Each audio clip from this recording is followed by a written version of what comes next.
Marché de gros de Bouaké, un poumon économique pour la deuxième ville de Côte d'Ivoire dans le nord du pays.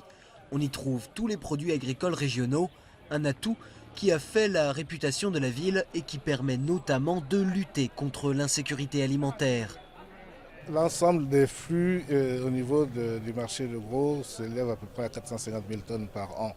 Et au niveau de la sécurité alimentaire, c'est quelque chose qui est très important. Mais l'économie de Bouaké va mal. En 2002, la ville était devenue la capitale des rebelles. À la fin de la crise post-électorale de 2011, Bouaké semble avoir été oublié, tandis que les efforts se concentraient sur la capitale, Abidjan. Ici, 90% de la voirie est sinistrée, un problème majeur pour le commerce et le transport de marchandises, alors que la ville est un carrefour pour l'Afrique de l'Ouest. Nous avons malheureusement constaté que les travaux se font au sud, à l'ouest. Et bon, ils ont actuellement annoncé l'est. Ben, nous, on s'est dit qu'on est un peu oublié. Et les industries de Bouaké souffrent aussi.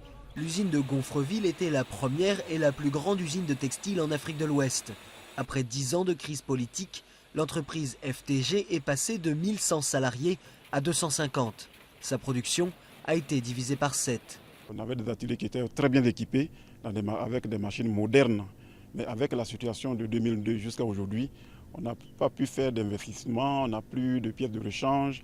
L'approvisionnement même en matières premières est vraiment difficile. Ça fait que nos activités ont pris vraiment un coup. La réunification du pays passe aussi par l'économie. Pour les habitants de Bouaké, il devient urgent de bénéficier de la relance promise par le gouvernement.